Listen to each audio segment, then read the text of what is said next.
계시면 우리 함께 평화 인사를 나누면서 예배를 드리도록 하겠습니다. 하나님의 평강이 예배드리는 모든 분들에게 가득하시길 바랍니다. 하나님의 평강이 목사님에게 가득하시길 바랍니다. 네, 감사합니다. 서로 돌아보시면서.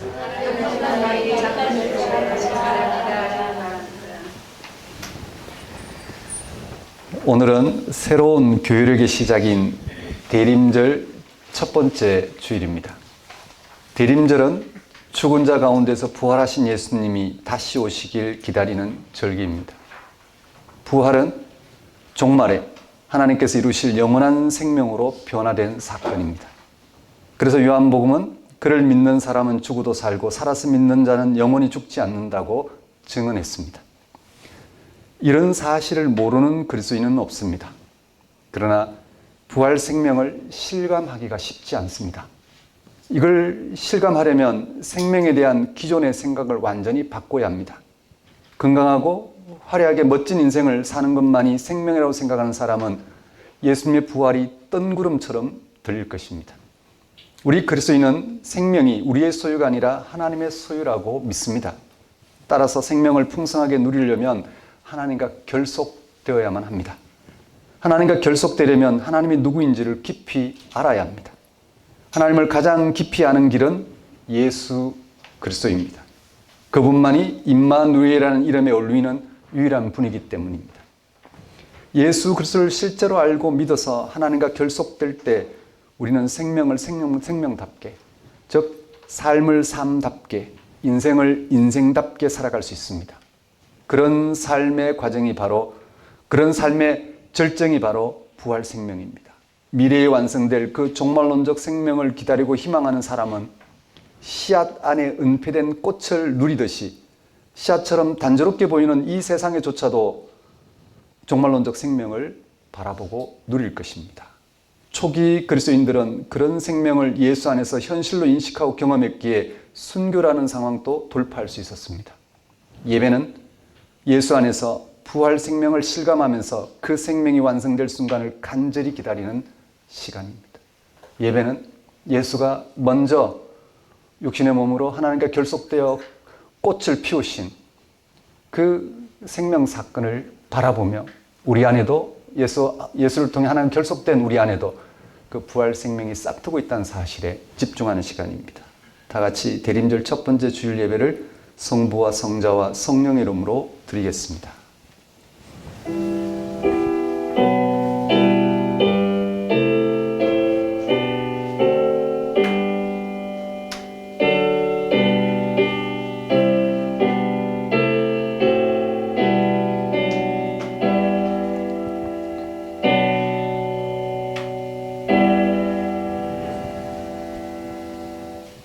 또한 너희가 이 시기를 알거니와 자다가 깰 때가 벌써 되었으니 이는 이제 우리의 구원이 처음 믿을 때보다 가까웠습니다. 밤이 깊고 낮이 가까웠으니 그러므로 우리가 어둠의 일을 벗고 빛의 갑옷을 입자. 낮에와 같이 단정히 행하고 방탕하거나 술 취하지 말며 음란하거나 호색하지 말며 다투거나 시기하지 말고 오직 주 예수 그리스도로 옷 입고 정욕을 위하여 육신의 일을 도모하지 말라.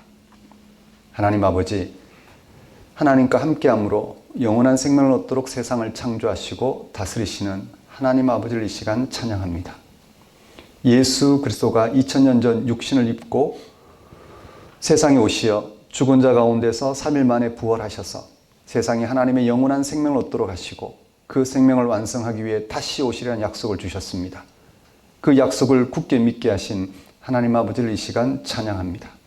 성령의 도우심으로 예수 그리스도가 우리에게 다시 오실 때 밝히 드러날 영원한 생명을 지금 여기서 실감하면서 간절히 기다리게 하시는 하나님 아버지의 크신 은혜를 이 시간 고백합니다. 하나님 아버지, 예수님과 연합하여 예수님 안에서 드러난 하나님의 은혜를 헤아리고 그 은혜를 삶의 토대로 삼게 하소서. 한 주간 예수님 안에서 새롭게 시작한 삶을 알아보고 거기에 삶의 토대를 둔 성숙한 삶을 살게 하소서. 무엇보다 그런 삶이 완성될 순간을 기다리는 거룩한 소망으로 세상을 향한 고유한 소명을 감당하는 삶을 살게 하소서. 예수님의 이름으로 기도드립니다. 다 같이 경배의 찬송 10장 찬양 드리겠습니다.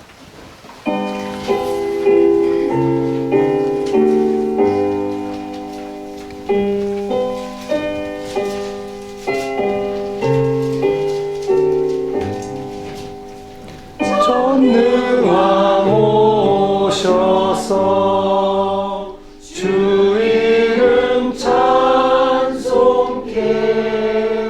하옵소서. 영광과 권능의 성부여 오셔서 우리를 다스려 주옵소서. 강생한 성자여 오셔서 기도를 들으소서. 택하신 백성들 복 내려주시고 거룩한 마음을 주옵소서. 위로의 주 성령 오셔서 큰 증거 주옵소서. 전능한 주시여 각 사람 만에서 떠나지 마시고 계십소서.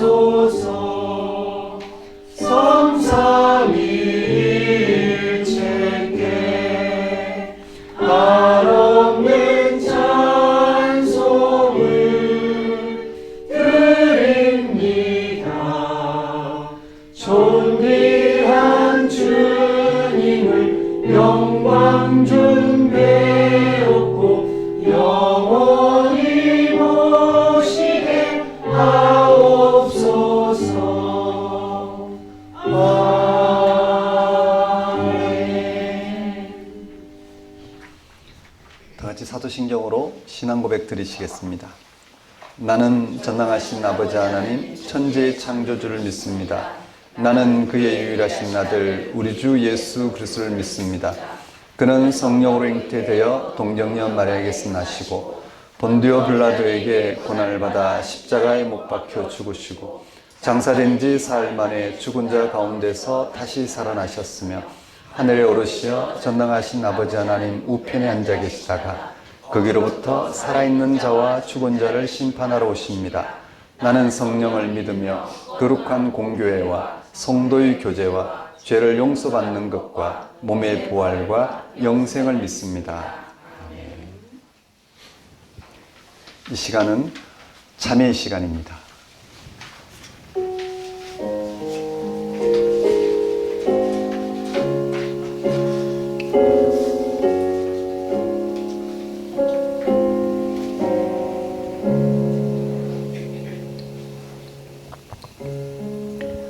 대림절은 하나님의 아들로서 이 세상에 생명의 빛으로 오신 역사적 예수를 기억하고 생명 완성자로 다시 오실 미래의 예수를 기다리는 절기입니다.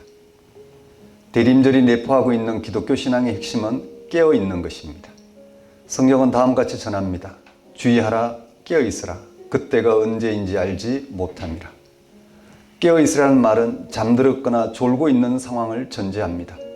잠들었다는 말은 생명이 완성되는 종말이 온다는 사실과 예수님이 다시 오신다는 사실을 잊고 산다는 뜻입니다. 아마 본인들은 잠들지 않았다고 주장할 겁니다. 오히려 자신들이 정신 똑바로 차리고 산다고 말하겠지요. 예수님의 비유 중에서 천국 잔치 초대와 거절에 관한 이야기가 있습니다. 초대받은 사람들은 밭과 소를 사고 결혼했다는 이유로 잔칫날 초대를 거절했습니다. 그들에게는 그런 일상 처리에 바빠서 천국 잔치가 얼마나 귀한지를 잊어버린 겁니다. 잠에 떨어진 것이죠. 마찬가지로 오늘날 자본주의 체제에서 사는 우리는 자본 메커니즘의 세뇌당해서 정작 중요한 일은 못 보고 사는 건 아닐런지요. 깨어있다는 말씀을 조금 더 구체적으로 설명하면 다음과 같습니다. 깨어있음이란 생명 완성에 필요한 것과 아닌 것을 구분할 줄 아는 삶의 태도입니다. 즉 생명지향적 삶을 가리킵니다. 생명지향적 삶을 너무 복잡하게 생각하지 않아도 됩니다. 일단 생명을 생각해 보십시오. 살아있다는 것입니다. 살아있으려면 먼저 존재해야 합니다. 혹은 실존하는 겁니다. 자신이 세상에서 이렇게 존재하거나 실존한다는 사실에 집중하는 것입니다. 이름 날리는 기업가, 프로축구 선수, 가수, 유명 유튜버, 교사, 의사, 판사 등등 여러 가지 직업으로 자기의 존재를 확인할 수는 없습니다. 자기의 실존은 그런 것으로 확인할 수는 없습니다. 잠시 그 자리에서 자기 일을 할 뿐입니다. 그도 아프면 환자가 됩니다. 조금 더 구체적으로 말하면 숨을 제대로 쉬는 게 생명지향적입니다. 숨을 안 쉬면 살아있을 수 없게 됩니다. 그러니까 성공하는 사람이 되는 것보다 숨을 제대로 쉬는 게 생명에 가까워지는 길입니다. 연봉 100억 원을 받는 기업 경영자나 일전 한 푼 받지 못하는 노숙자가 모두 일용할 양식이 필요할 뿐입니다. 생명, 즉 삶의 본질과 근본에 집중하는 것이 바로 깨어있음의 참된 의미입니다. 우리 그리스도인은 예수 그리스도를 참된 생명이라고 믿습니다. 생명과 적대적인 죽음이 그에게서 극복되었기 때문입니다. 우리는 사도신경을 주일 예배마다 입으로 고백합니다. 십자가에 못 박혀 죽으시고 장사된 지 사흘 만에 죽은 자 가운데 다시 살아나셨으며 라고 말입니다. 바로 앞에서 존재와 실존과 숨쉬는 것과 일용할 양식이 생명지향성의 기본에 속한다고 말씀드렸습니다. 그런데 우리는 언젠가 또는 세상의 방식으로 존재하지 않게 되고 숨을 안 쉬게 되고 일용할 양식도 필요 없는 운명에 떨어질 것입니다. 그런 순간은 우리가 외면하거나 못 볼 뿐이지 이미 지금 우리의 삶에 은폐되어 있습니다. 우리 그리스도인은 그런 운명 앞에서 절망하지 않습니다. 예수께서 죽음을 이기고 다시 살아나듯이 우리도 다시 살아날 것이라고, 즉 세상과 생명의 비밀인 하나님의 품에 받아들여진다고 믿기 때문입니다. 교회 밖에 있는 사람들은 그런 그리스도교 신앙에 동의하지 않을 것입니다. 실제 삶과도 거리가 멀다고 말입니다. 그들에게 억지로 동의를 받아낼 수는 없습니다. 그러나 여러분, 다음의 사실은 분명하게 알아야 합니다. 교회 밖에 있는 사람들이 추구하는 삶이 그렇게 확실한 게 아니라는 사실 말입니다. 예수 그리스도를 통해서 죄와 죽음이 극복되었다는 사실을 거부하는 세상 사람들이 도대체 무슨 확실한 삶의 내용을 확보했으며 추구하는지 잘 살펴보십시오. 한마디로 얄팍하고 납작합니다. 우리는 예수 그리스도 밖에서 생명을 찾을 것인지 예수 그리스도 안에서 찾을 것인지를 선택해야 합니다. 우리는 예수 그리스도를 선택했습니다. 그렇다면 예수 그리스도에게 일어난 일이 우리의 생명이 되도록 그에게 가까이 가는 게 우리의 삶의 방식이 되어야 합니다. 사랑하는 성도 여러분, 한 주간의 삶을 돌아보십시오. 여러분은 생명지향적으로 사셨는지요?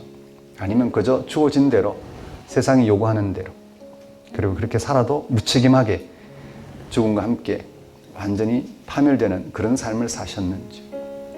중요한 것은 여러분이 지금 존재한다는 것입니다. 여러분이 지금 실존한다는 사실입니다. 거기에 덧붙일 건 아무것도 없습니다. 성공한 인생도 존재와 실존의 차원에서 자신의 삶을 확인해야 됩니다.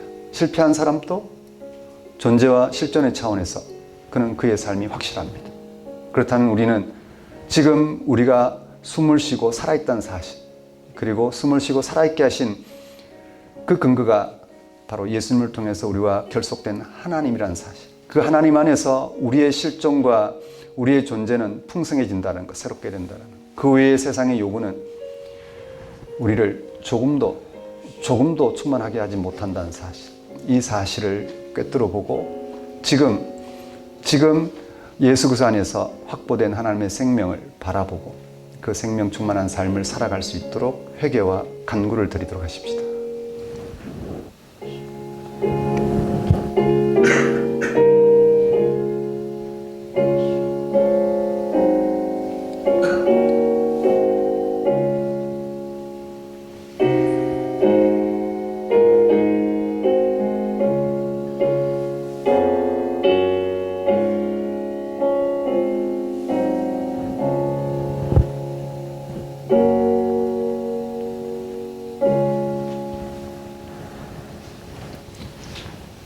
하나님 아버지, 예수 그리스도를 믿는 우리는 예수 그리스도 안에서 우리를 존재케 하시고 실존하게 하신 분이 하나님이라는 사실, 그 하나님과 결속될 때만 존재와 실존으로 살아가는 우리의 삶이 생명 충만하게 된다는 사실을 알아보게 하셨사오니 예수를 통해 하나님께 가까이 가는, 즉 하나님께 결속되어 하나님의 생명을 더욱 풍성하게 알고 누리는 삶을 살아갈 수 있도록 인도하여 주옵소서.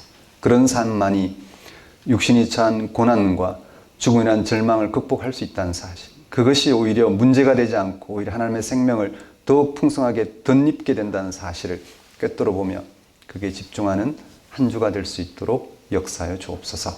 예수님 이름으로 기도드립니다. 다 같이 영광성 6장 찬양 드리겠습니다.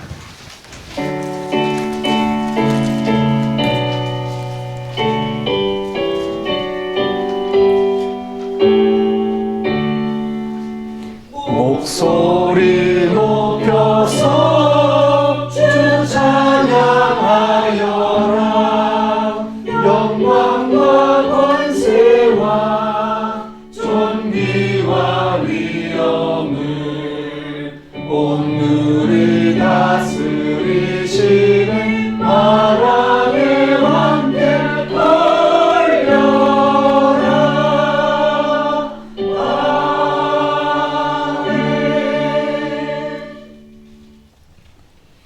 이 시간은 봉헌 시간입니다. 봉헌 찬송 66장 찬양 드리면서 준비한 예물을 하나님께 봉헌하도록 하겠습니다.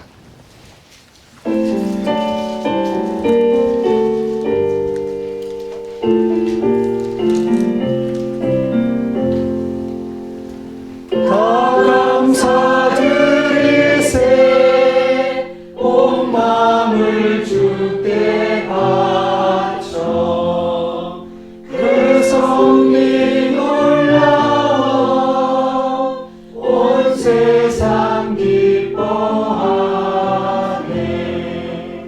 예부터 주신 복 한없는 그 사랑 선물로 주시네. 이제와 영원히 사랑의 하나님 언제나 함께 계셔. 기쁨과 평화에 복 내려 주옵소서.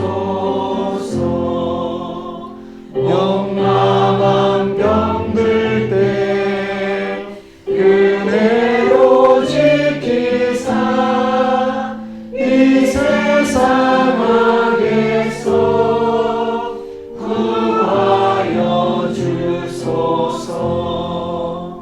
감사와 찬송을 다 주께 드리어라. 저 높은 곳에서 다스리시는 주님, 영원한 하나님 다 경배하여라. 전에도 이제도 장래도 영원히.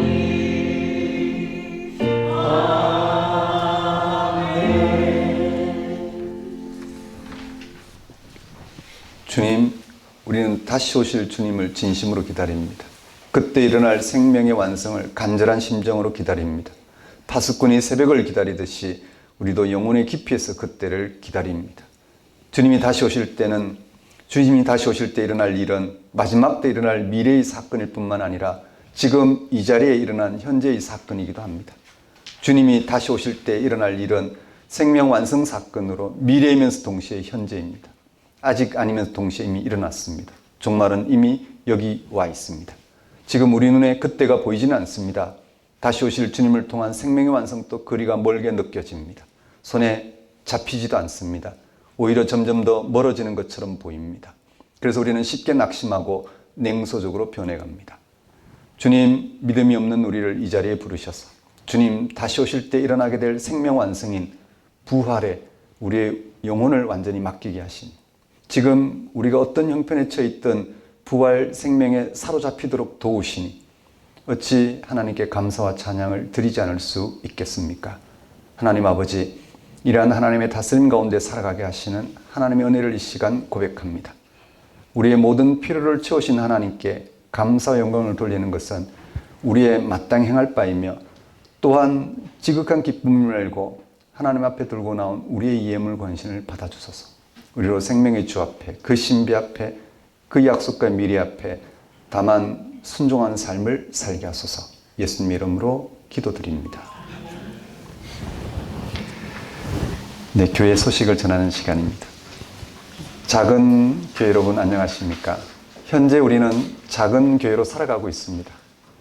말로만 교회가 아니라 실제 성경이 전한 복음을 통해서 하나님이 예수 안에서 우리를 구원하신 사건을 받아들이고 그 구원을 실감하며 살아가고자 하는 신앙인들, 살아가고자 하는 교회가 바로 작은 교회입니다. 여러분이 그렇게 사셨으면 좋겠습니다. 여러분이 삶이 얼마나 남았을까요?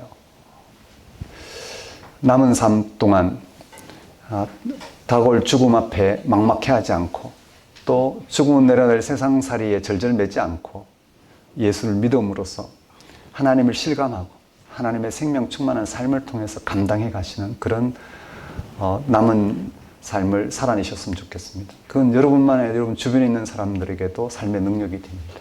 그렇게 함께 하나님 안에서 우리가 존재하게 되고 실존하게 된 우리의 이 삶을 정말 하나님과의 관계 속에서 우리의 존재와 실존을 통해서 맛보게 하시는 하나님의 생명을 풍성하게 맛보고 정말 잘 살았다.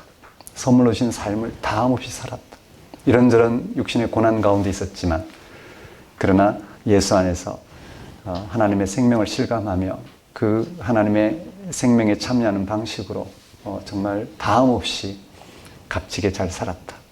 그렇게 고백하시는 그런 작은 교회 여러분이 되셨으면 좋겠습니다. 우리에게 그 한 가지 외에 무엇이 우리의 삶을 보증하겠습니까?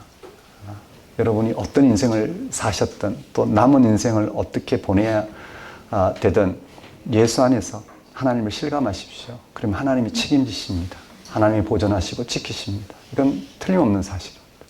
그렇게 하나님의 생명 충만한 삶을 이 육신이 찬 삶으로 대신하며 극복해 가시는 여러분이 되셨으면 좋겠습니다. 네, 2026년 작은 교회 소개 및 사역입니다. 다음 주 주일부터 12월 첫 주 7일이죠. 7일부터 새롭게 시작합니다. 새롭게 시작하는 성경 공부는 로마서와 에베소서입니다. 나머지 공부는 이제 계속반입니다. 그래서 로마서를 지금 준비하고 있는데 로마서가 왜 바울 서신을 대표할 뿐만 아니라 성경 전체를 열어낼 수 있는 열쇠에 해당되는 열쇠에 대한 책인지를 실감할 수 있습니다. 정말 로마서는 복음을 유대인이든 이방인이든 복음을 어떤 전통에 있든 어떤 시대에 있든 남자든 여자든 종이든 주인이든 상관없이 복음을 알아듣도록 우리에게 그 복음의 보편적인 지평을 열어내고 있습니다. 해서 여러분이 로마서 공부에 몰입해 주시면 좋겠고요. 에베소서도 마찬가지입니다. 에베소서도 이방교회가 바울 당시 이방 지역에 있는 이방교회가 그들의 사상이나 전통에 머물지 않고 복음 자체를 받아들이며 새 사람이 되는 사건으로 불러주고 있습니다. 에베소서를 듣지 않으신 분들은 에베소서를 신청해 주시면 되겠습니다. 그리고 시편 계속반입니다. 시편 계속반에 새롭게 신청해도 괜찮습니다. 시편 제2권을 들어가는데 1권 끝나고 2권이 들어갑니다. 1권은 1편부터 41편, 2권은 41편부터 72편입니다. 3권은 73편부터 89편 이렇게 권수가 나눠져 있죠. 그 의도가 있습니다. 우리의 신앙의 기승전결이 있는데 그 의도대로 우리로 하여금 하나님께 나오도록 불러주고 있는 형식입니다. 2권 시편 공부를 합니다. 또 요한복음 계속반 고별 설교죠. 요한복음을 듣지 못하신 분들은 설교로 들을 수 있도록 지금 집중해서 전하고 있습니다. 또 마태복음, 마가복음 개속반이 있습니다. 해서 어느 반이든 여러분이 이 작은 교회로서 성경이라는 말씀에 집중함으로 하나님과의 관계가 점점 분명해져야 됩니다. 그 안에서 우리는 우리의 삶을 헤아려야 됩니다. 그렇지 않고 내가 하나님을 잘 믿어 하는 방식으로 세상살이를 겪으면 겪을수록 세상살이 힘에 휘말려 가버립니다. 태풍 속에 날려가면서도 내가 날려가는지 모릅니다. 고정되어 있는 것처럼 생각하는데 언제 나락으로 떨어질지 모릅니다. 우리는 딱 하나님과 결속되어야 됩니다. 마치 우리가 숨을 쉬어야지 하루를 살아가는 것처럼 그렇게 하나님과 딱 결속될 수 있는 길이 신앙인데 바로 말씀 공부와 예배를 통해서 가능합니다. 또 말씀 공부를 통해서 우리가 함께 알아본 하나님을 같이 정말 실감하면서 그래 우리가 알아본 하나님이 이렇고 이런 하나님의 삶이 이렇게 능력이 있지 이렇게 하나님 이 세상 삶을 견딜 뿐만 아니라 극복할 수 있지라는 것을 우리가 엿보면서 하나님 우리와 함께하는 것을 우리의 온몸으로 체득해가는 이런 과정이 필요합니다. 그러니 여러분이 꼭 정말 여러분의 삶을 복되게 하려면 여러분의 삶이 세상살이에서 문제가 되지 않을 만큼 또 세상살이에서 눈이 밝아져 오히려 더 세상 사람들보다 세상살이를 잘 분별할 수 있으려면 하나님 경험이 필수적입니다. 하나님과 연결되어 살아갈 때 우리는 우리의 삶을 누가 되지 않게 합니다. 나만 아니라 다른 사람의 삶을 훼손하지 않습니다. 오히려 함께 풍성하는 삶을 우리는 엿보게 됩니다.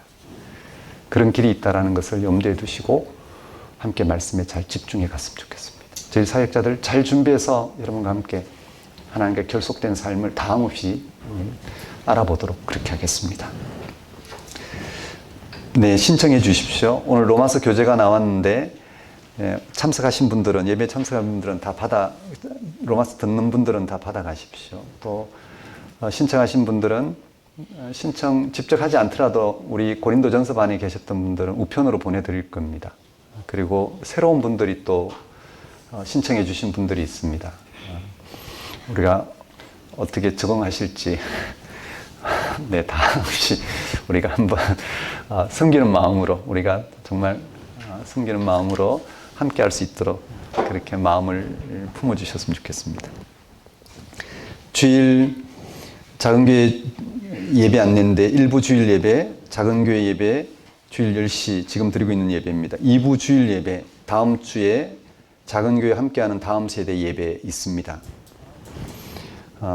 그 4주간 12월 4주간 예배 안내인데 다음 주가 첫 주, 그 다음 주 둘째 주, 그 다음 셋째 주죠. 둘째 주 12월 14일 4차 신앙탐구 있습니다. 다음 세대와 작은 교회가 함께하는 신앙탐구인데요. 그때 2부 주일 예배가 있습니다. 나머지는 주부를 참고해 주시면 될 것 같습니다. 그럼 오늘 우리에게 주신 하나님 말씀 보겠습니다.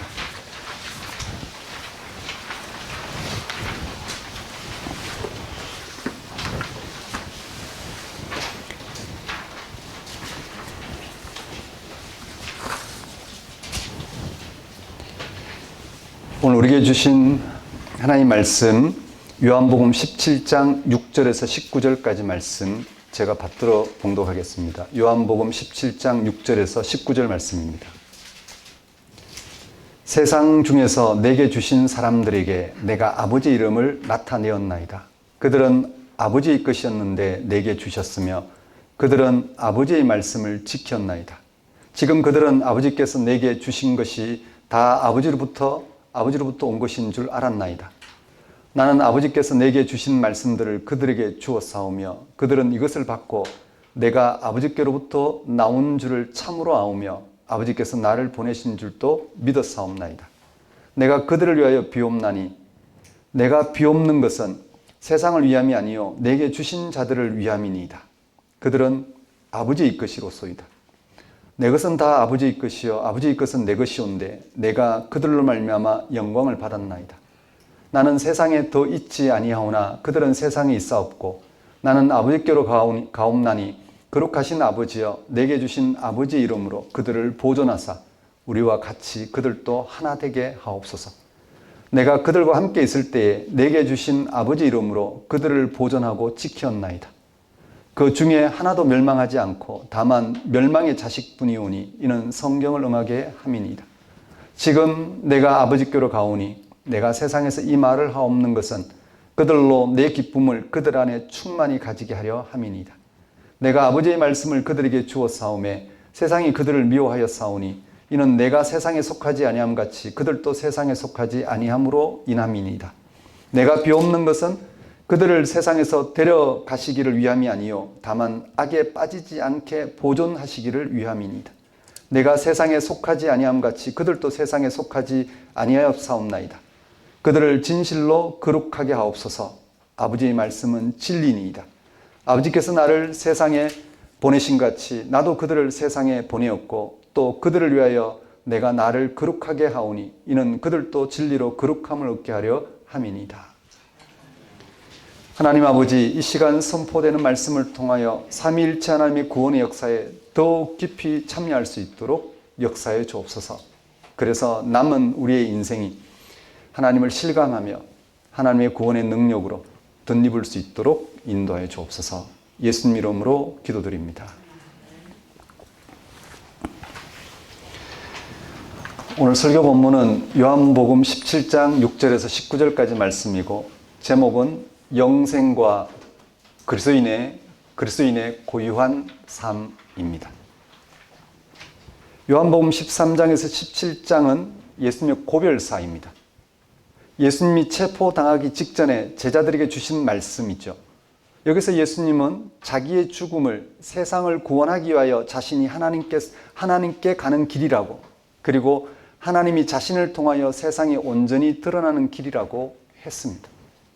이제 세상은 예수님이 하나님과 하나 되는 그의 죽음을 통하여 하나님을 알고 영생을 얻을 수 있게 된다는 말씀입니다. 여기서 영생은 세상의 죄와 죽음이 극복하게 되는 하나님의 생명을 가리킵니다. 구원이라고 바꿔 말해도 좋습니다. 이러한 하나님의 구원 사건이 예수님의 고별사에서 영광, 사랑, 성령, 영생, 기쁨 등과 같은 다양한 용어로 해명되고 있습니다. 고별설교는 13장에서 예수님은 제자들과 함께하는 마지막 만찬에서 제자들의 발을 씻기는 장면으로 시작됩니다. 그 자리에서 예수님은 자기의 죽음은 부활을 통하여 제자들과 제자를 통해 믿는 세상 모든 사람이 하나님을 알고 영생을 얻게 되는 영광스러운 일이라고 설명했습니다. 예수님의 죽음이 세상 모든 사람들이 하나님의 생명을 알아보고 그 생명을 얻게 되는 영광스러운 일이라고 해명했습니다. 그러나 제자들은 예수님이 그의 죽음으로 자신들을 떠난다는 사실 때문에 근심하였습니다. 예수님은 근심하는 제자들을 향하여 그가 떠나는 것이 제자들이 예수님과 함께 하나님의 영광 가운데 거하는 길이라고 또 해명했습니다. 그 증거로 예수님은 부활하여 제자들에게 나타나실 것과 또 보혜사 성령을 보내어 예수님이 제자들에게 계시하셨던 일들을 그대로 행하실 것이라고 설명했습니다. 요한복음의 이런 고별 설교를 보면 요한 공동체의 정체성은 오직 죽은 자 가운데서 부활하신 예수님과 부활의 세계를 인식하게 하고 경험하게 하고 소망하게 하는 보혜사 성령께 전적으로 의존하고 있다는 것을 확인할 수 있습니다. 이어서 고별 설교는 예수님의 기도로 마무리됩니다. 오늘 설교 본문이 들어있는 17장이 바로 예수님의 마지막 고별 기도입니다. 예수님의 고별 기도는 침상에서 잠자기 전에 드리는 그런 기도가 아니라 세상을 구원하기 위해 죽음의 직면에서 드리는 기도입니다. 이 기도는 하나님이 예수님의 죽음을 통해 이루실 구원, 생명 사건에 근거한 것입니다. 예수님의 기도는 예수님의 죽음이 세상에 생명을 주기 위해 보냄받은 하나님 아들로서 사명을 완성하는 길이 되도록, 그래서 제자들이 영생을 얻어 세상으로부터 거룩하게 되고 또 그 결과 제자들로 인하여 세상 사람들도 영생을 얻게 되는 길이 되도록 하나님께 구하는 내용입니다. 다른 말로 말하면 예수님의 죽음이 세상이 하나님의 생명을 얻게 하는 영광스러운 길이 된다는 사실을 나눠서 이렇게 예수님께서 확신하면서 제자들이 알아듣도록, 또 하나님께서 그것을 어떻게 성취시키는지를 볼 수 있도록 행하는 기도입니다. 자, 이 기도문은 크게 세 대목으로 나눠져 있습니다. 첫째 17장 1절에서 5절까지입니다. 또 둘째 오늘 본문인 6절에서 19절, 셋째는 20절에서 26절입니다. 첫 번째 1절에서 5절은 하나님께서 맡기신 사명을 다 이룬 것에 대한 예수님의 감사 기도입니다. 이제 예수님은 곧 죽음을 당할 것입니다. 그의 죽음은 하나님께서 예수께 맡긴 그 일을 이루는 길이라는 것을 예수께서 확신하고 하나님께 감사 기도하는 내용입니다. 두 번째는 6절에서 19절 오늘 본문이죠. 그랬을 때 예수님의 죽음은 제자들도 영광스럽게 하는 길, 또 제자들도 세상을 향하여 세상을 영광스럽게 하는 그런 길이 될 것이라는 내용에 대한 기도입니다. 6절에서 19절입니다. 또 세 번째 20절에서 26절은 제자들 이후의 그리스도인들을 위한 기도입니다. 제자들을 통해서 복음을 증거받은 이들이 그 복음의 능력에 붙들려 또 복음을 증거했을 때 세상 사람들이 그렇게 예수의 죽음을 통해서 이루신 하나님의 영광에 참여하게 되는 이런 역사를 내다보면서 하신 기도입니다. 오늘 설교 본문은 두 번째 단락인 17장 6절에서 19절까지 말씀입니다. 이 말씀은 또 세 부분으로 나눠지는데 17장 6절에서 9절에서 예수님의 죽음을 통해 완성할 사역은 제자들에게 예수님이 영생을 주러 오신 하나님의 아들이심을 믿게 하는 것이라고 밝힙니다. 이어서 17장 9절에서 16절에서는 예수님이 하나님의 아들이심을 믿고 영생을 얻은 제자들이 세상에서 악에 빠지지 않게 보호받고 또 예수님의 기쁨을 누리게 될 것이라는 사실에 대한 기도입니다. 마지막으로 17절에서 19절에서 제자들이 예수님의 사역을 계속 이어서 할 수 있게 해달라는 기도로 마무리됩니다. 즉 예수님의 죽음은 제자들이 하나님 아들이심을 믿게 되는 결정적인 사건이고, 그리고 예수님의 죽음에 참여한 제자들은 세상으로부터 보호를 받는 것입니다. 악에 빠지지 않고 그들은 예수님의 기쁨을 마음껏 누리게 될 것이고, 그런 제자들은 예수님이 주신 그 기쁨을 세상 가운데 나누며 살아가게 될 것이라는 확신에 대한 기도입니다. 요한복음이 이러한 예수님의 고별사와 고별 기도를 전하는 이유가 있지 않겠습니까? 그 이유는 요한 공동체가 그 당시 처했던 어떤 상황 때문이었습니다. 우리도 이 요한복음 말씀을 듣는 이유가 있지 않겠습니까? 우리가 처한 상황도 녹록지 않기 때문입니다. 요한복음이 기록되던 당시 1세기 말, 즉 100년 어간의 그리스도교가 처한 상황은 참으로 어려웠습니다. 어려움에 처하게 된 과정은 다음과 같습니다. 잘 들어보십시오. 기원 후 70년은 로마에 의해 예루살렘이 함락당한 해입니다. 예루살렘 성전도 무너졌습니다. 이스라엘의 종파 사이에 세력이 재편되었습니다. 예루살렘 성전을 중심으로 했던 제사장들과 사두개파는 힘을 잃었습니다. 예수님 당시에 활동하던 제사장들이나 아니면 사두개파는 힘을 잃었습니다. 로마에 대항하여 무력 투쟁에 앞장섰던 열심당도 힘을 잃었습니다. 에세네파, 세례 요한이 속한 에세네파는 더 깊은 사막으로 피했습니다. 세속을 등졌습니다. 오직 바리새파만 남았습니다. 바리새파는 회당과 율법을 중심으로 활동한 사람들이었습니다. 예루살렘 성전이 파괴되었지만 회당과 율법은 건재했습니다. 이를 중심으로 그들은 자신들의 주장을 더 강력하게 펼치기 시작했습니다. 유대교 종교의 실권을 붙들게 되었습니다. 율법 근본주의로 돌아간 것입니다. 그 방식으로만 유대 민족이 생존할 수 있다는 생각이 대세였습니다. 그들은 자신들의 주장을 따르지 않는 이들을 회당에서 몰아내기 시작했습니다. 예수 그리스도의 복음을 전하던 그리스도인들도 역시 그 대상이었습니다. 그러니까 유대교에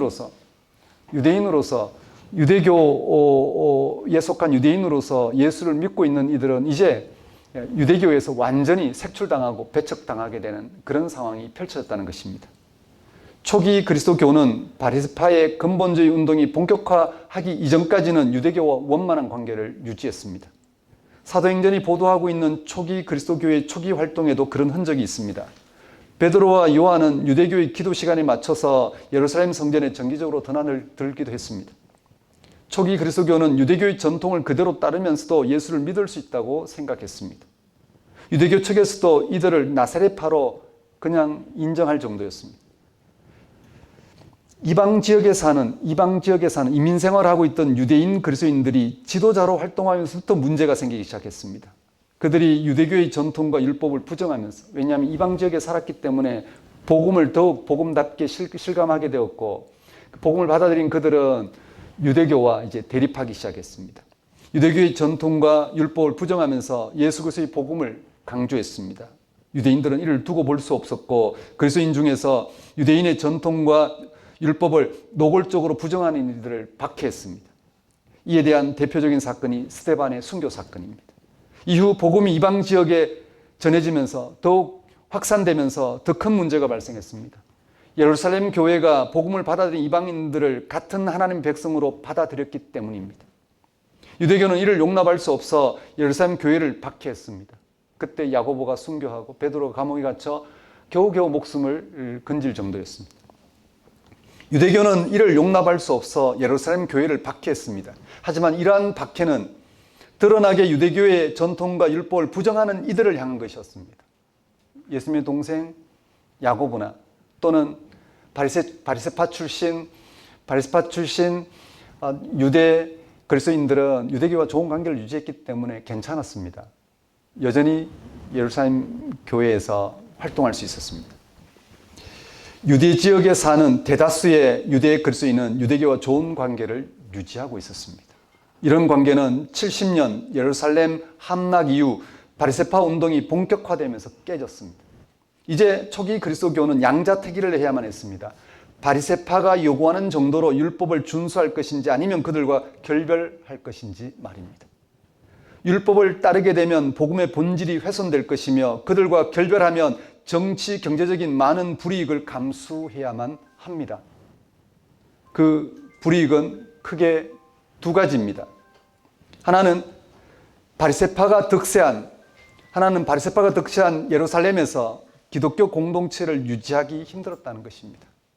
다른 하나는 로마 제국이 유대교에 베풀어주는 종교적 관용을 더 이상 기대할 수 없었다는 사실입니다. 이 말을 잘 새겨 들어보십시오. 크게 두 가지 불이익이 있습니다. 유대교와 결별하게 되면 그 당시 유대교는 공식 종교였습니다. 로마까지도 인정하는 공식 종교였습니다. 유대인이 유대 지역에서 유대교와 결별하게 되면 어떤 일이 벌어질까? 바리새파가 득세한 예루살렘에서 기독교 공동체를 유지하기 힘들었을 겁니다. 노골적으로 이단으로 정죄하기 때문입니다. 그렇지 않겠습니까? 노골적으로 보면 정죄하기 때문에 그냥 정상적으로 활동할 수 없지 않겠습니까? 또 다른 하나는 로마 제국이 유대교에 베풀어주는 종교적 관용을 더 이상 기대할 수 없었습니다. 로마 제국이 정치적으로는 억압적인 정책을 펼쳤지만 그런 정치적으로 순종하는 이들에게는 종교적 문화의 차원에서는 너그러웠습니다. 그들의 종교와 문화는 인정해 줬습니다. 그들은 유대교에도 상당할 정도로 자율권을 허락했습니다. 그러니까 유대교를 공식 종교로 인정해 줬다는 말씀입니다. 초기 그리스도교가 바리새파와 적대적인 관계로 돌아간다면 유대교가 누리는 종교적 자유를 포기해야만 했습니다. 참으로 어려운 상황이었습니다. 오늘 우리로 한번 봅시다. 어디 교회 다니는가? 아니, 교회를 다니는 게 아니라 내가 교회고 우리는 이렇게 기독교회로서 말씀에 집중하고 이렇게 함께 모이고 함께 신앙생활을 해 하더라도 이게 설명이 잘 안 될 때가 있습니다. 딱 건물로 교정되어져서 어떤 특정한 교회에 다닌다면 아 그렇구나 라고 하지, 우리 한 사람 한 사람이 교회라고 이야기하면서 그 복음에 집중하고 있는 이 교회에 되는 이런 과정을 해명하면 받아들이려고 하지 않습니다. 뭐 말씀만 공부하면 돼? 뭐 이상하지 않아? 뭐 등등 이렇게 생각합니다. 우리는 조금만 차이가 나도 우리는 이상하게 보는데 그 당시는 어땠을까 생각해 보십시오. 참으로 어려운 상황이었습니다. 초기 그리스도교가 바리새파와 적대적인 관계로 들어간다면 유대교가 누리는 종교적 자유를 포기해야만 했습니다. 참으로 어려운 상황이었습니다. 우여곡절 끝에 그리스도교는 유대교와의 관계를 끊게 되었습니다. 새로운 종교로 출발을 한 것입니다. 그 결과로 그들이 감당해야 될 시련은 혹독했습니다. 결국 기원 후 90년에 유대교는 바리새파 중심의 유대교는 얌니아에서 전체 공회의를 통해 그리스도교를 이단으로 정죄하고 박해를 결정했습니다. 그들은 예수를 믿는 유대인들을 회당에서 출교시켰고 배교자로 처리했습니다. 그리스도교를 저주하는 저주문을 그들의 기도문에 삽입했습니다. 그래서 아침 저녁으로 기도하는 기도문에 그리스도교인들을 저주하는 기도문을 삽입했습니다. 가족 중에도 그런 이들이 있었을 텐데 노골적으로 들으라고 그렇게 그들은 그런 기도를 했습니다. 네, 그 기도문은 다음과 같습니다. 유대교가 그리스도인들을 향해서 이렇게 기도합니다. 배교자들에게는 소망이 없게 하시고 나사렛 땅과 이단들이 순식간에 망하게 하시고 그들의 이름을 생명책에서 도말하시며 의인들과 함께 기록되지 못하게 하소서.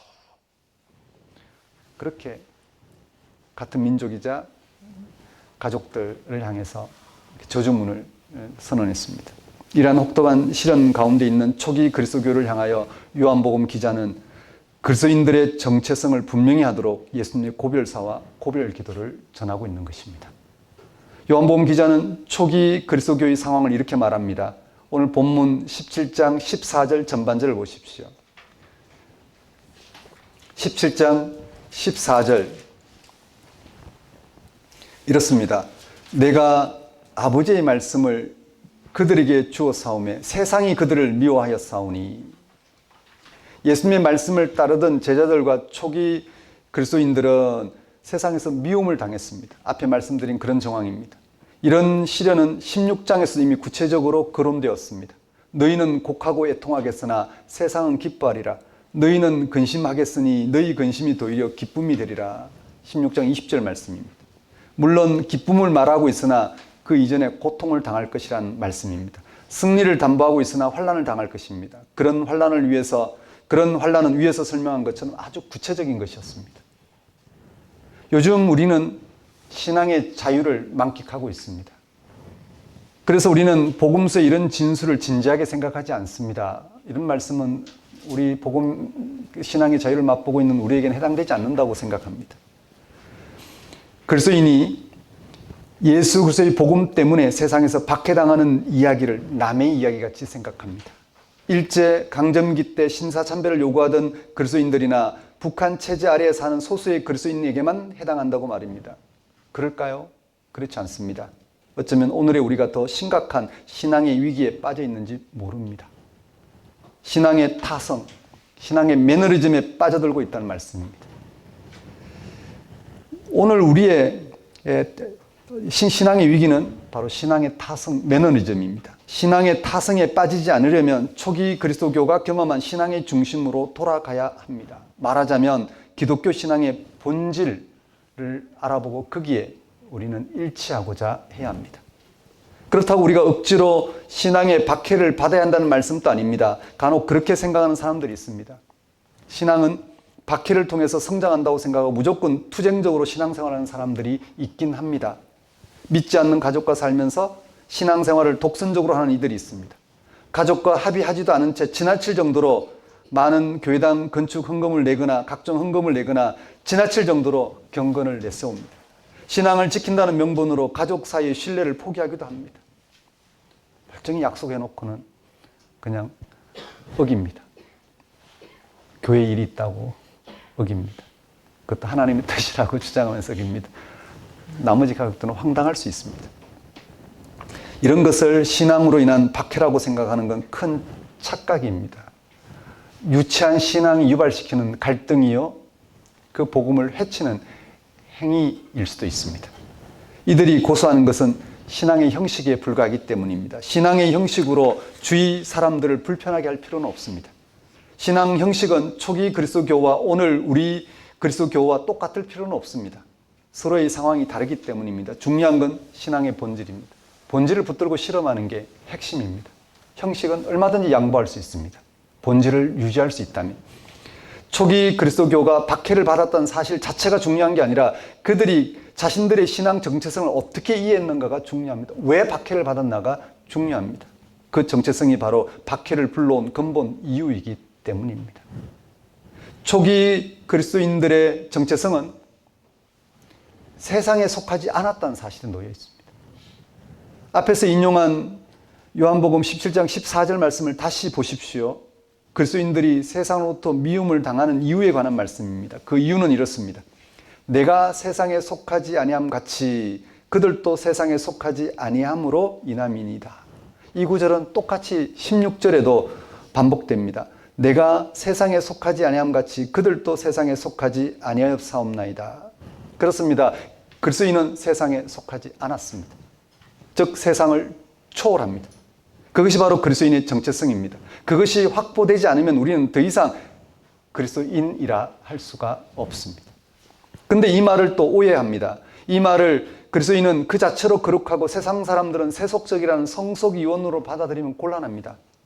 또 교회는 선하고 세상은 악하다는 선악 이원론도 아닙니다. 영은 거룩하고 육은 악하다는 영육 이원론도 아닙니다.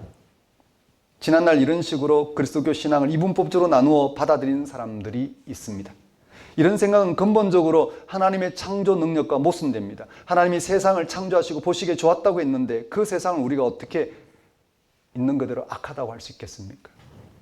물론 악한 일들도 많습니다. 세상에 일어나고 있는 하나님을 떠난 세상에 일어나고 있는 일들은 악합니다. 그러나 세상 자체는 하나님이 보시기에 선한 세상, 하나님이 함께하는 세상, 하나님과 결속되어 구원받아야 될 세상입니다. 세상은 악한 일들이 많습니다. 그렇지만 세상 자체가 악한 것은 아닙니다. 더구나 그리스도인들도 악할 때가 많고 교회도 악할 때가 많습니다. 그런 것을 기준으로 그리스도인들이 세상을 초월해서 거룩한 척, 세상에 속하지 않은 척 할 수는 없습니다. 그것은 윗선이거나 어리석음, 유치함 중에 하나일 것입니다. 그렇다면 그리스도인의 정체성이 세상 초월에 있다는 말이 무슨 뜻일까요? 14절과 16절 문장을 다시 보십시오. 그리스도인들이 세상에 속하지 않았다는 사실 앞에 전제되는 게 있습니다. 내가 세상에 속하지 않은 것처럼 16절에도 내가 세상에 속하지 아니함 같이 여기서 세상에 속하지 않은 예수님의 정체성이 핵심입니다. 그분이 세상에 속하지 않았기 때문에 그를 믿는 우리도 세상에 속하지 않은 것입니다. 예수님이 세상에 속하지 않았다는 게 무슨 뜻일까요? 그것은 예수님이 영광을 받으셨다는 뜻입니다. 이게 너무나 중요합니다. 세상이 줄 수 없는 하나님에 의해서만 가능한 생명을 예수님이 얻으시고 우리에게 주실 수 있는 분이 되셨다는 말씀입니다. 예수님이 영광을 얻으셨다는 뜻입니다. 요한복음 17장 10절에서 제자들로 말미암아 제자들 때문에 주님이 영광을 받으셨다고 했으며 24절에서도 하나님이 예수님에게 주신 영광을 제자들도 보기를 원한다고 했고 11절에서는 예수님이 세상에 더 있지 않는다고 했습니다. 또 오늘 본문이 들어있는 17장 1절은 하나님이 아들 예수를 영화롭게 하시어 아들로 아버지를 영화롭게 해달라고 했습니다. 이어서 17장 2절에서 모든 사람에게 영광을 줄 수 있는 권세를 하나님이 아들, 즉 예수에게 주셨다고 합니다. 좀 복잡한 설명이지만 그 모든 설명은 예수님이 영생을 주시는 구원자가 되셨다는 뜻입니다. 세상은 그걸 못합니다. 예수님에게만 그 일이 일어났습니다. 다시 말씀드립니다. 이 모든 설명은 예수님이 영생을 주시는 구원자가 되셨다는 뜻입니다.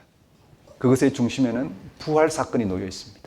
부활하신 예수님은 영광을 얻으셨습니다. 그는 하늘로 올림을 받았습니다. 하나님의 생명과 일치되는 사건입니다. 그는 더 이상 세상에 속한 분이 아닙니다. 하나님의 궁극적인 생명의 세계로 올림을 받으신 분입니다. 그리고 궁극적인 생명을 세상에 베풀고 계신 분이십니다. 우리는 예수님을 통해서 궁극적으로 우리에게 드러나야 될 생명을 알아봅니다. 그리고 그것이 우리에게 주어지길 바랍니다.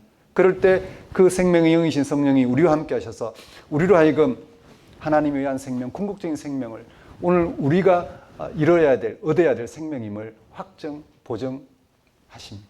이게 우리 기독교의 신앙입니다. 바로 그 예수님을 믿는 우리도 이제는 더 이상 세상에 속한 사람이 아닙니다. 죽음과 함께 끝나는 세상 생명에 속한 사람들이 아닙니다. 예수님 때문에 우리는 이 세상이 제공하지 못하는 참된 생명에 참여하게 되었다는 뜻입니다. 세상을 지나 하나님 안에서 생명을 얻게 된 사건을 가리키고 있습니다. 이 세상이 주는 것은 결국 죽음으로 끝나지만 예수님의 부활에서 나타난 궁극적인 생명은 그것과 전혀 차원이 다릅니다. 이 궁극적인 생명이라는 사실을 그냥 대충 듣지 마십시오. 정확하게 들으셔야 됩니다. 세상의 무상하고 덧없는 생명을 초월하는 생명입니다. 시간이 가고 죽음을 맞이하는 세상의 생명을 완성하는 생명입니다. 요한복음 공동체와 더불어 우리는 바로 이 사실에 우리의 영혼을 맡기고 있습니다. 그것이 바로 세상을 초월하는 그리스도인의 실존입니다. 세상을 초월하는 그리스도인의 실존이 왜 세상의 미움을 불러올까요? 집에서 엄마는 세상에 속했지 않고 저 궁극적인 생명을 얻었어 라고 말하면 자식이 뭐라고 할까요? 한번 쳐다보고 말겠죠. 우리 엄마 또 딴소리 하신다. 그러지 않을까요? 아니면 실감할까요? 세상을 초월하는 그리스도인 실존이 왜 세상의 미움을 불러올까? 그들을 박해하는 이들이 누군지를 확인해 보면 답이 나옵니다. 율법을 강요하는 바리새인들에게 예수 그리스도의 부활은 걸림돌이었습니다. 율법은 사람의 종교적 업적에 무게를 둔다면 부활은 그것을 무효하기 때문입니다. 황제 숭배를 강요하는 로마 권력자들에게 예수 그리스도의 부활은 귀찮은 일이었습니다. 부활을 믿는 그리스도인은 황제를 결코 그리스도로 고백하지 않았기 때문입니다. 그렇습니다. 그리스도인은 세상 사람들과 전혀 다른 생명 사건에 사로잡혀가는 살아가는 사람들입니다. 그래서 세상이 가치 있다고 하는 그 가치에 매몰되지 않습니다. 그리고 더 궁극적인 가치를 받아들이고 살아가기 때문에 우리는 세상으로부터 미움을 받게 되는 그런 형식의 삶을 경험합니다. 그러나 그리스도인에게는 또 하나의 다른 실존이 있습니다. 세상 속에서 살아가는 그리스도인의 실존입니다. 18절 말씀이 이렇습니다. 18절 보십시오. 아버지께서 나를 세상에 보내신 것 같이 나도 그들을 세상에 보내었고 11절에도 이런 기도의 내용이 나옵니다. 나는 세상에 더 있지 아니하오나 그들은 세상에 있사옵고. 이것이 바로 예수의 부활 성천 이후 세상에 남아있는 제자들과 초기 그리스도인의 또 다른 실존이었습니다. 세상에서 그들은 미움을 받아야만 했습니다. 그들이 살아야 할 세상의 원리는 적자 생존이며 물질적이며 소유지향적이며 탐욕적입니다. 모든 것이 악하다는 뜻은 아닙니다. 이는 마치 먹지 않으면 배고프거나 땀을 흘리면 목이 마른 것과 비슷합니다. 세상에 살아가는 데는 세상의 원리에 적용당하지 않을 수가 없습니다. 예수님도 세상에서 배고픔과 목마름을 경험하셨는데 우리는 오죽하겠습니까? 그리스도인들도 그런 세상의 원리에 철저하게 지배받습니다. 육신의 몸을 입고 살아가기 때문입니다. 아무리 신앙이 깊다 하더라도 이런 세상의 원리를 간단히 넘어서 구름을 타고 살아갈 수는 없습니다. 그리스도인은 이러한 세상에서 어떻게 살아야 할까요? 세상의 지배를 받는 그리스도인들은 어떻게 살아낼 수 있을까? 우리가 예수님에게 일어난 부활 생명을 모른다면 무조건 이 세상 현실에 적응 잘하면 충분합니다. 건전한 시민으로 살아가면 됩니다. 적당하게 예의를 갖추고 할 수 있으면 출세하고 주변으로부터 좋은 사람이란 말을 들으면 됩니다. 종교를 갖고 있다는 그 종교 안에서 최선을 다해서 경건하게 살아가면 됩니다.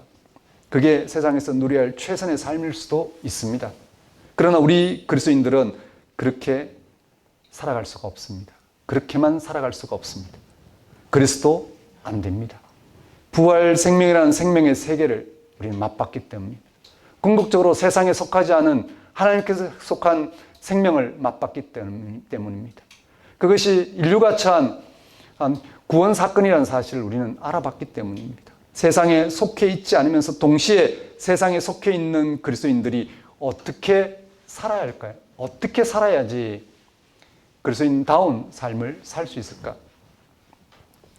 그 대답은 여러분 모두가 잘 알고 있습니다. 예수님에게 일어난 부활 생명을 실감해야 합니다. 예수님에게 일어난 하나님의 구원 사건을 경험해야 합니다. 예수에게 일어난 부활 생명 안으로 들어가야 합니다. 그러면 우리 그리스도인들이 세상을 어떻게 대하며 살아야 할지 분명하게 알 수 있습니다. 그런데 문제는 우리가 예수님의 부활을 믿는다고 말은 하지만 실제로 그 생명을 실감하거나 그 생명 안으로 들어가는 일에 관심을 두지 않는다는 것입니다. 예수님의 부활을 믿는다고 말을 하는 것과 실제 그 생명을 실감하면서 그 안으로 들어가는 건 전혀 다른 문제입니다. 일단 그 생명을 실감하고 그 생명 안으로 들어가게 되면 삶의 차원을 새롭게 바라보게 됩니다.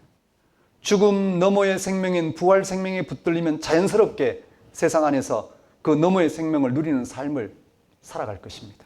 그건 억지로 되는 게 아니라 저절로 됩니다.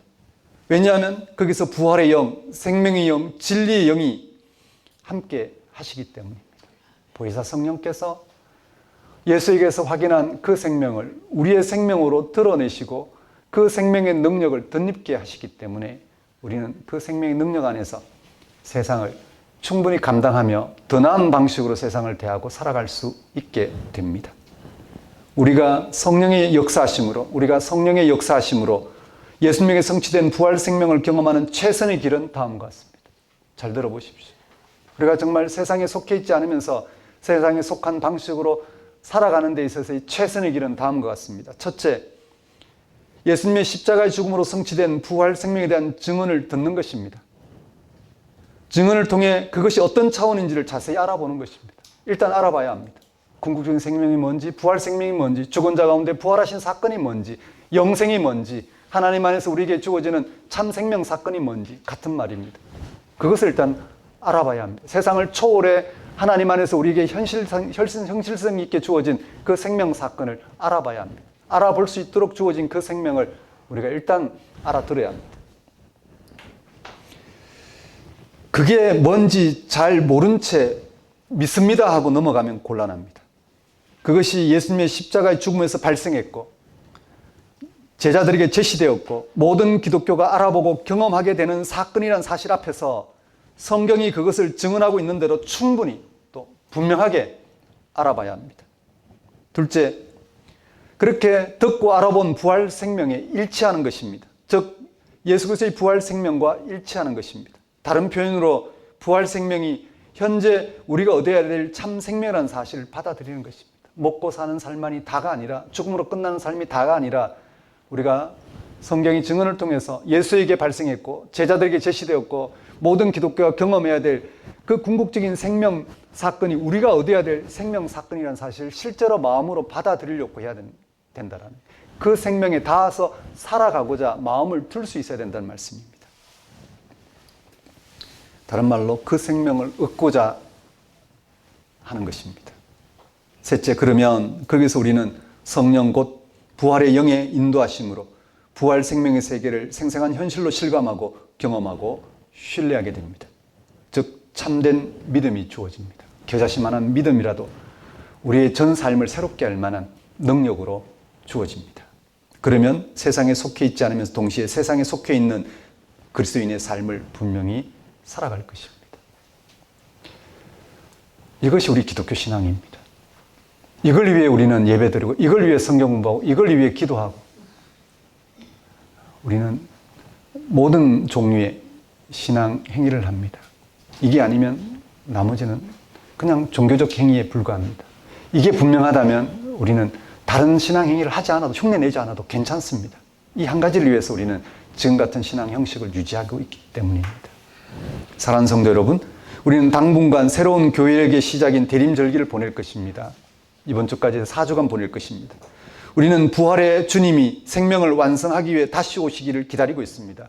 그런 우리 그리스도인들은 세상을 초월하면서 동시에 세상에 속해 있습니다. 그런 우리는 어떻게 세상을 살아야 할까? 그 대답은 성경의 증언을 통하여 예수님에게 일어난 부활 생명을, 영생을, 궁극적인 생명을 실감하고 그 생명 안으로 들어가는 것입니다. 그러면 당연히 세상에서 죽음을 뛰어넘는 생명의 삶을 살고자 할 것입니다. 세상 속에서 세상을 초월한 생명을 받아들이고 그 능력을 실감하며 살아갈 것입니다. 그런 사람은 세상에서 예수님이 누리신 기쁨을 충분히 누릴 것입니다. 본문 13절입니다. 17장 13절입니다. 지금 내가 아버지께로 가오니 내가 세상에서 이 말을 하옵는 것은 그들로 내 기쁨을 그들 안에 충만히 가지게 하려 함이니이다. 주님이 누린 그 기쁨, 영생의 기쁨을, 온 세상이 하나님의 생명, 즉 영생을 얻는 그 기쁨을 누리셨습니다. 그 기쁨을 우리에게 주셨습니다. 우리가 그 기쁨을 누리는 게 우리의 기독교인의 삶의 예정입니다. 죽음에서차 누릴 만한 기쁨이 예수님이 우리에게 주신 예수님의 기쁨입니다. 여러분, 그런 기쁨으로 드러나는 세상에 속해 있지 않지만 세상에 속한 자로서 예수님에게 드러나는 궁극적인 생명을 정말 실감하고 그 안으로 들어가는 그런 삶의 여정이 되셨으면 좋겠습니다. 기도하겠습니다. 하나님 아버지, 이 시간 선포된 말씀을 통하여 예수를 믿는 우리 그리스도인의 실존을 확인하고 정말 예수님의 기쁨을 실감하며 살아갈 수 있도록 인도하여 주옵소서. 우리는 세상에 속해 있지 않은 하나님의 생명을 세상에 속한 방식으로 누리고 살아가도록 부름받았사오니 하나님의 생명이 이 세상을 어떻게 넉넉하게 감당할 수 있는지 확인하며 그것을 경험하며 증언하며 살아갈 수 있도록 역사해 주옵소서. 예수님 이름으로 기도드립니다. 다 같이 일어나셔서 결단의 찬송 312장 찬양 드리겠습니다.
기도하겠습니다.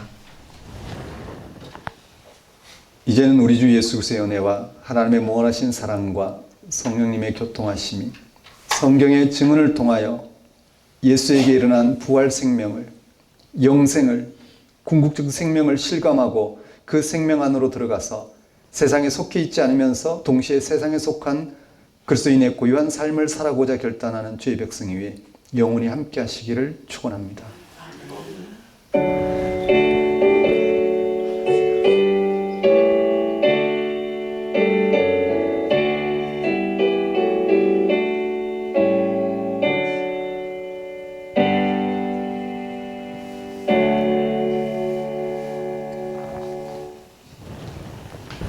예배를 마치겠습니다.